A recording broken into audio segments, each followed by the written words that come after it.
All right, so I have been asked to show how I use the decorative slip stitch, specifically at the corners, how I do that join. So that's what we're going to do today. I have a USG 4mm crochet hook. I have fingering weight yarn that I'm holding double, and that is because all of my squares are made out of fingering weight held double. I have my stack of squares that I am joining in this row. They're all stacked with the ends all in the same corner, so I already know they're facing the same way. As you can see, when I make my blankets, I go all the way up in columns, and then I'll go all the way across in rows. It does, they are not attached, so it does flop around quite a bit. But then for every column, I only have 2 ends to weave in. For every row, I only have 2 ends to weave in. And I really prefer that. I will take fiddly now so that I don't have to fiddle with a bunch of ends later.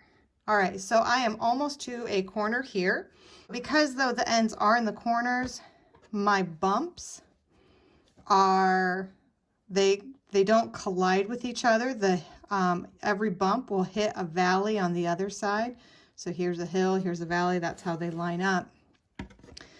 All right, and I hold my yarn from the bottom, which again, it's fiddly, you can't always see it.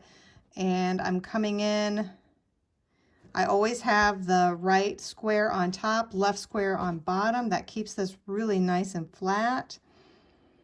Go in from the top, go in from the top, grab that yarn in the back, and through each of the squares plus my beginning loop. All right, so again, coming in from the top, making sure I grab both loops because this is fingering weight held double.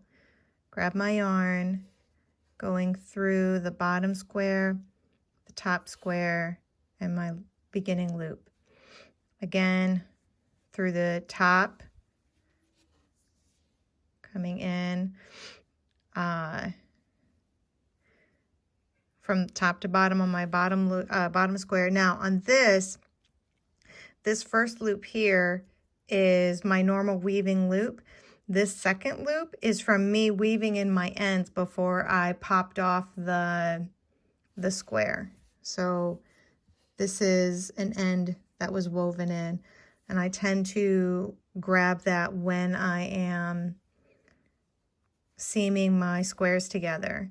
So there's 2 double loops there, but there's the bottom square. Just go through the top square, go through my beginning loop. Now, because I don't like gaps in my corners, I am going to take this loop right here, which this is actually a loop on the top of the square. So I'm no longer on the side. This is the closest loop on the top to that corner, and I'm going to go ahead and grab the top loop on the bottom square and seam there as well. So I did this side plus the first loop on the top of both squares. From there, I'm going to take my corner loop from this side and I'm going to take my next square and I'll go in again through the bottom loop of this side that I'm seaming.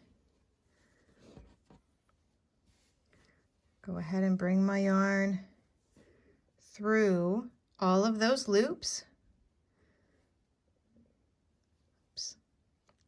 And then right here, I tend to kind of pull to tighten up that loop right there. So that is the loop that is joining all 4 corners together. And I do tend to make that a fairly tight loop. It's not strangling. There is still some give to it. But I do try to make it tighter than my normal loops because it is the corner, and it wants to pull apart a little bit more because it's holding 4 squares together, not just 2. And then from there, I just keep going, like always coming in from the top, going to the bottom, always making sure my square on the right is what I'm going through first.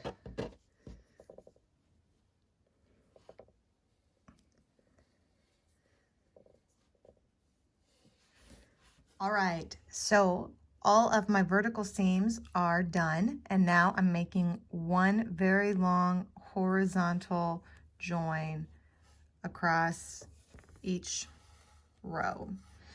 I continue to keep my yarn underneath, but obviously with all these squares joined together, it is fiddly, so I kind of pull it up here, and I'm going to continue.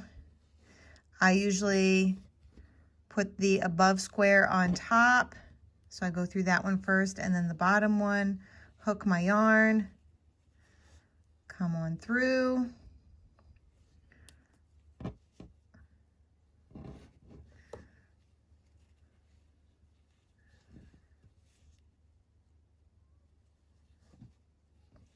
okay, so that's how I'm going across these rows. Okay, so now we're at the corner, or almost to it. I'm just grabbing those last 2 loops. Now, if you recall, we went into, there we go. When I was doing the vertical seams, I went into the first loop of the top side of these squares here. I did not do it to these squares. I never did the extra loop on the bottom. I only ever did it on the top. So when I'm going into this last loop here, it's a bit full because it also has the vertical seam running through it. So now I'm to the corner, and I like to do a additional slip stitch right over that vertical seam. So just to give myself some extra space so it doesn't pull. Okay, so now starting at the next squares, I go through the very first loop on top. Now, again, this bottom loop has the vertical seam running through it because I grabbed the first stitch of the top row of those bottom squares. My tension kind of got a little crazy here. And then, so that first loop's just a little extra fiddly because it has the addition of the vertical seam running through it. But after that, it's back to normal. And again, I work my way through. So when I get to the squares, I go all the way to the last loop on this side.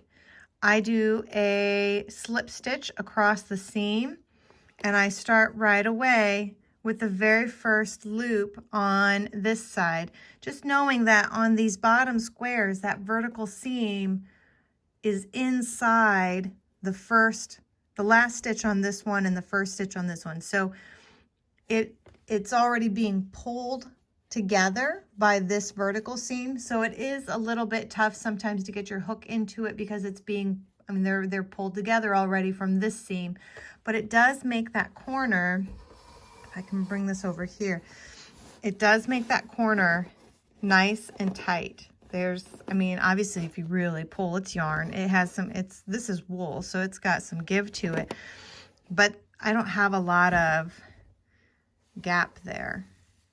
It's a pretty solid corner. And that is how I do the corners of my decorative crochet slip stitch join.